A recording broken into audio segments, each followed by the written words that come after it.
If you're thinking of buying this, just don't. I didn't even know it was out until I saw a commercial about it like 2 weeks ago on my Instagram. This is not looking good for this stick right now. Man, I can't believe I forgot toilet paper. It's a good thing I had my Mad Catz with me to wipe myself with. Today's review is covering a legacy company that was bought out and has made their first leverless. And before I actually pull this out, the marketing for this has been kind of weird because I didn't even know it was out until I saw a commercial about it like 2 weeks ago on my Instagram.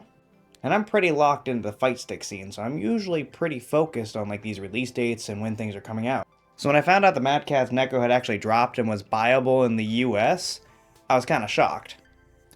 Like, I saw it at Evo Japan, but it was only available in Japan at the time, so I'm not sure when this came available on the market, but here we are. So obviously the first thing that you notice here is that it's in a plastic wrap, which, not a bad thing for going around the actual outside of the box, it's just I've never really seen that before, so let's go ahead and get this off of it. And it's actually a good thing that it was in that plastic wrap, because it was raining here in Vegas, so I'm glad it was protected while I was sitting outside waiting for me to get home. The packaging, super cool. This is actually, I don't know if it comes up on the screen, but it's like a different material for the stick itself on the box, so it glows weird. I like the logoing. Like, this is kind of cool. I mean, like, look at this. Well done, Mad Catz, well done. Go ahead and I pre-pop these tabs real quick. As you can see, it does have that shoebox design that I like. Alright, now for the reveal. Well, that's nice. I sort of like how this actually has it encapsulated, so it's actually underneath and around it, and it's holding it in place, so it's like feels very secure in here. Let's see what this is. Oh, I think we have a manual. We all know how I feel about physical manuals. Okay, so we've got, there's a warranty here with it. Okay, hold on. So this is a warranty, it's not a manual. We have to scan this for the manual. We got some free stickers. So, digital manual, you know, I prefer that physical manual, but... So I attempted to get this to zoom in on the warranty here for you, but it wouldn't do it. So I went and I read through the warranty, as I've done in the past. And the long short of this little booklet, only this one page is in English and all the other pages are in the other languages. It basically says, hey, we'll only fix this stuff if it was damaged from the manufacturer. If you messed it up, you're screwed. Which makes me worried because I think that this is one of those Seaport sticks. And in fact, we can find out right now because I see the wire here. It is indeed a Seaport stick. This is a super nice wire though. This is like comparable to the Victrix wire. Oh, that's nice actually. It's got the Velcro tie. Oh, that's kind of nice though. But it is in fact a Seaport stick. Look at that. It's got the Mad Catz logo on the USB. That's sick. I really love when people brand. This is super cool. Alright, let's go ahead and get this bad boy out of here. Alright. Okay. Before we pull the plastic off of here, it looks like we have ourselves another keycap puller and a screwdriver that's a hex bolt screwdriver. So it looks like these are hexes, so we might actually be able to remove the top plexi and replace the art without having to like get underneath it, which is kind of nice. Now to get this out of the plastic. Ta-da! What's this? Oh, it's got a plastic film on it. Okay, hold on. We're gonna do a second reveal as I'm pulling the plastic film off. This is particularly nice because it like keeps the plexi from getting scratched. I like that. So we're gonna get this plastic film off of here.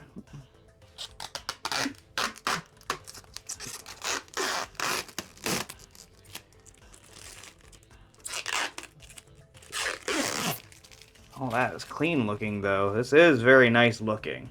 It's got a nice like little bit of heft to it. Say it weighs probably the same as like the Hot 42. I'd say probably under 3 pounds, probably like 2.5-ish. You can actually see here that there's like little plastic covers for each individual button too, which is nice. It really protects the stick in traveling. This is like very well packaged, which is always a good thing. This is a protected stick. I'm gonna take a second to get the plastic off all of these. Also, something I noticed real quick while I was pulling off all that plastic is the art actually goes onto the inside of the box, which is kind of cool. Like, that's a nice little touch that they didn't have to do. Okay, so I just took a quick read through the manual. There's some stuff I'm confused about, but there is internal programming on this stick, but it's some of the more complicated internal programming I've actually seen. Like you have to hold multiple buttons here and multiple buttons over here to change SOCD cleaning. So like this is something you would have to learn. It'd be a little bit of a learning curve. It's not as easy as some other sticks of this style where it's like while you're plugging it in, you hold a button and it changes the SOCD. Same with like doing lighting and mode switching between like PS5, Switch, PC. But definitely learnable, but not intuitive. So you have all your stock standard stuff up here. The various buttons for start, home, select, all that stuff is up here. You have a turbo button, a tournament lockout switch. What I really want to look at is this layout for the buttons. There's a lot of buttons on this controller. The buttons for movement is at like a diagonal for my hand. It's not set up like your more traditional setup where it's like the hitbox where it's set up kind of like where it's straight on. This is at a strange diagonal like for your arm. Almost like the idea is for your left hand to be coming in at like a hard angle while your right hand's still at the more traditional angle. It also includes like a pinky button here, an extra pinky button over here, 2 buttons up here. These buttons are like offset. Like you'll see a lot of these types of sticks where the buttons will be put right next to the up button. But this is very much in the same exact style as your Hot 42. It just has extra pinky buttons over here and no button up here. Which I know it's a little early in the video to do the size comparison, but the NEKO is kind of big. It's bigger than even maybe the Empress.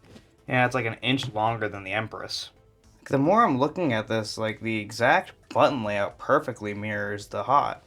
I mean, it has the same compatibility as the Hot. It doesn't work on PS5. I think I'm going to try and open this up and see what it looks like inside in a couple minutes after I finish this portion of the review.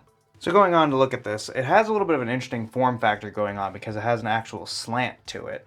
So it's actually angled up, which feels a little bit uncomfortable standing here, but maybe it'll be okay when I'm sitting. But like it takes your wrists and kind of moves them this direction a little bit. It does have the super nice foam pads. I like this a lot. I do like the full back foam pad, but these are way big enough. Like you really only need foam pad strips on the side to make them effective. But these are like nice and they do what they need to do. And we already knew that this was a C-port fight stick, which I don't like. I don't like C-port fight sticks because they break. Biggest thing with this is obviously the warranty won't cover it breaking post you buying it. Like if it comes out the box broken, you can send it back, but the warranty does not cover it if it does break.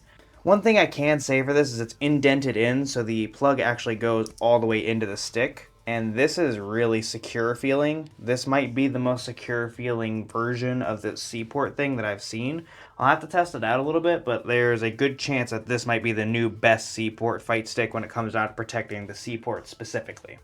So I want to go ahead and actually open this up real quick. This is the screwdriver that it came with. It is just a hex screw, and these are just hex screws, which is nice. So I'm going to go ahead and open this up real quick.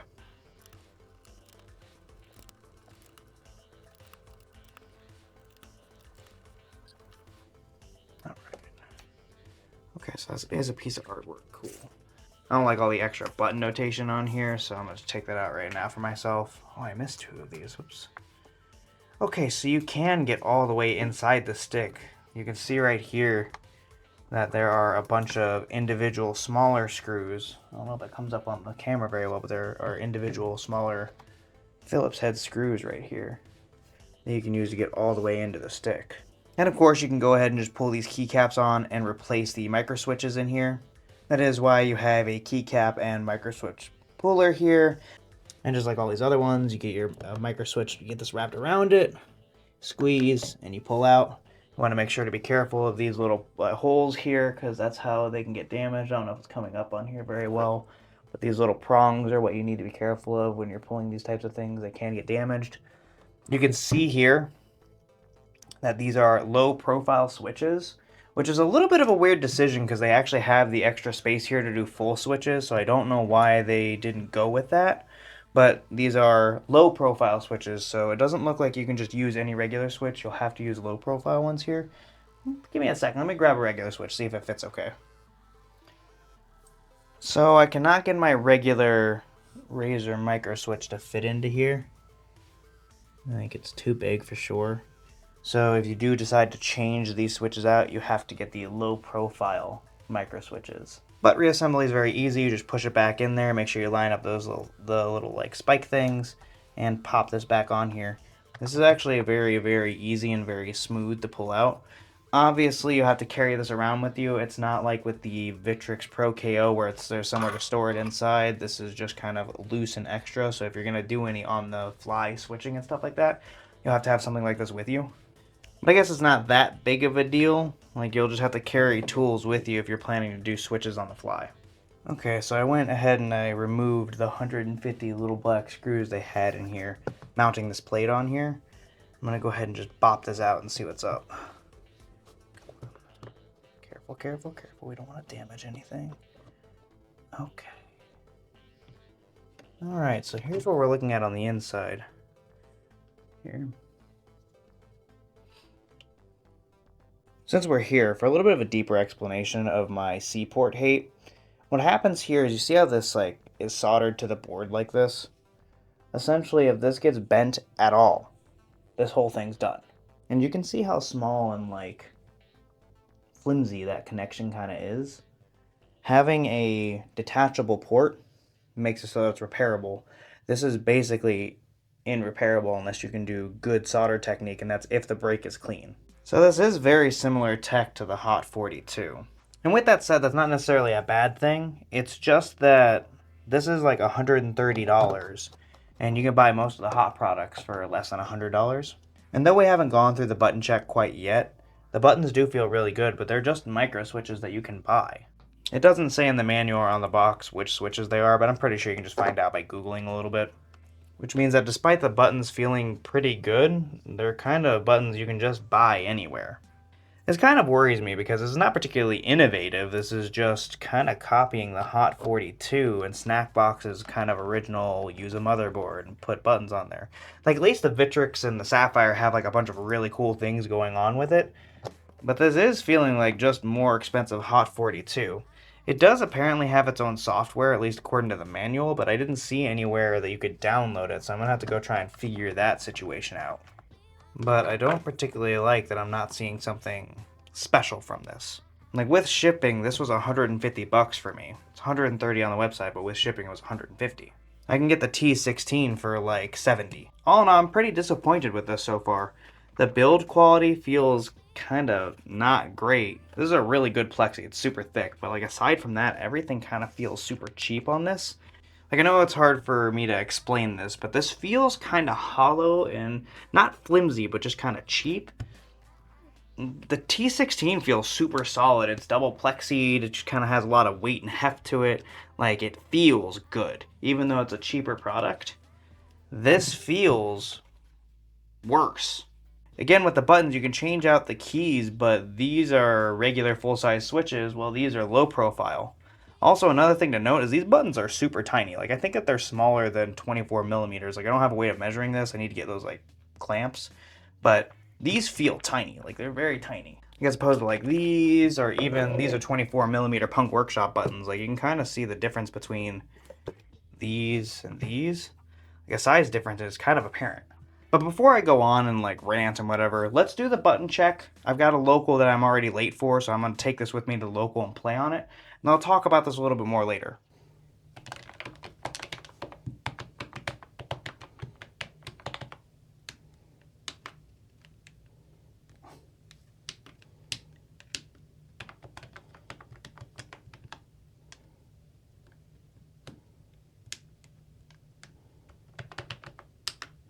So real quick before I leave, I don't know if you noticed that during the button check, the turbo button got stuck. And I thought maybe it was because I misaligned this when I was screwing back in the plexi, but if you look, I don't know if it's going to come up on the video, but if you look, I realigned it to make sure that it was lined up, and I had it lined up the first time. The turbo button hole is actually misaligned, like it's miscut. So I don't know if you can tell on video, I offset the plexi when I screwed it back in. So it's a little bit dipped in on this side. I don't know if that's even going to come up on the video. It's a little bit dipped in on this side. And it's sticking out a little bit on this side. And now it's just fine. But having it lined up properly, messed up my mic here. Having it lined up properly, the hole was miscut. Which makes me wonder if any of these other buttons were sticking before and I just didn't notice it before I removed things. But the plexi alignments, this is not looking good for this stick right now. I'll see you guys after locals.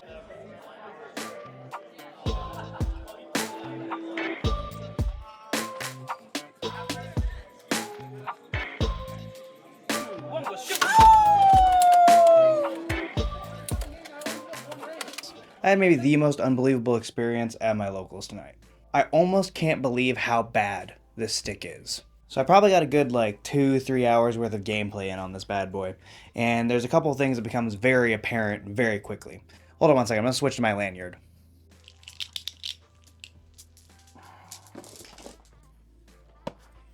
I feel it's important to have both hands for this. So I'm gonna start with this little angle thing here. I know it's supposed to be ergonomic, but it essentially forces my wrists up like this, and it felt uncomfortable the whole time when I was playing. I was up. The other problem is I was pointing out earlier how like they have this like cocked, where it's like off at a diagonal. This felt super uncomfortable to play on because I was not only tilting up, but I was at a like 45-degree angle to everything else. So when I was sitting down playing, my hands looked like this on the board. And it felt weird. I actually had to flare out my elbows in order to actually like play on it.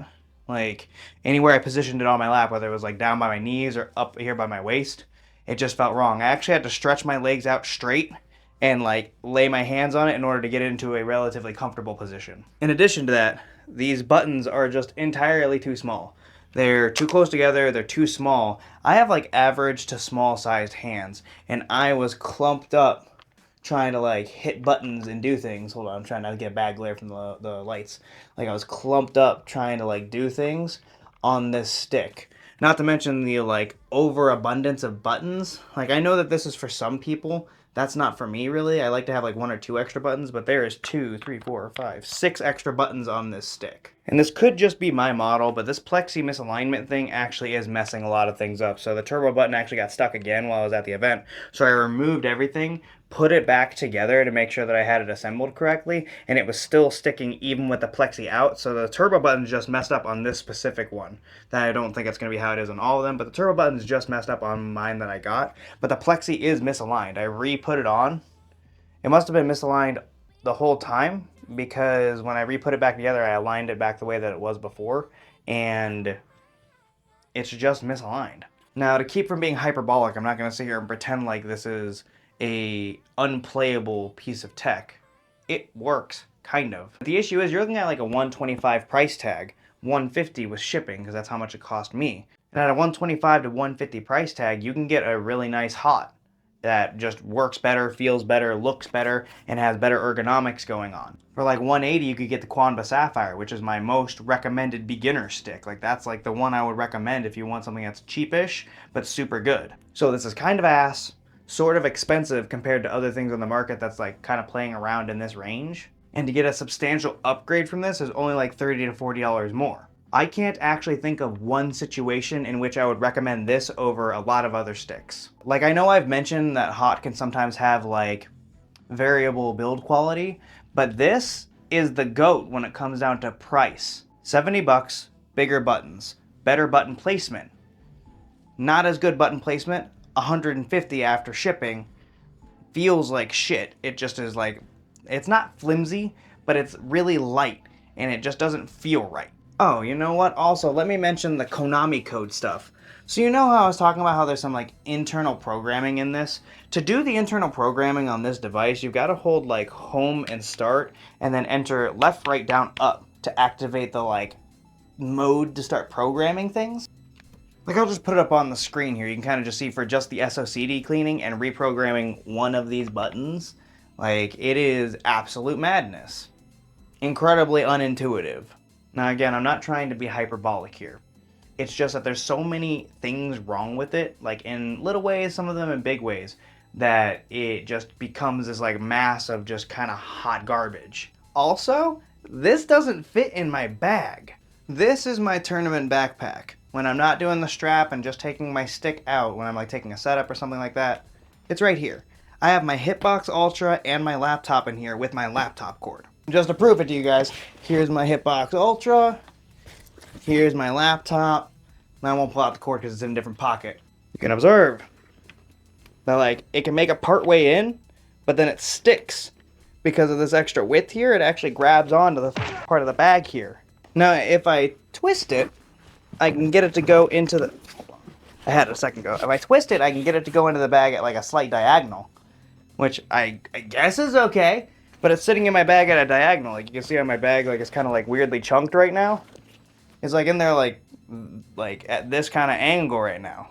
Now you might be thinking, Theo, that's not a big deal, just have a different bag. Literally every fight stick I've ever reviewed on this channel has gone into that bag with me to locals. Except for the 2 that I borrowed from other people. If you've watched my channel for a while, thanks Spongy, thanks Zach. But those are exceptions because they belong to other people and I didn't have time to take them to locals because I was trying to get them back to them. But I did slide them into the bag off video just to see if they would fit okay, and they did. What I'm trying to say is that, like, all these other sticks fit inside my regular bag, this one doesn't. Which to me says that it's like a weird size for a fight stick, because it's not that big, but it just happens to be just wide enough to not fit. I guess that's a little bit more of a personal gripe, but just, come on. If you're thinking of buying this, just don't. There are cheaper sticks with better options and better build quality, or slightly more expensive sticks with way better quality in all directions. Again, the $125 might be a tempting price point, plus $25 for shipping, but they're just better sticks to get.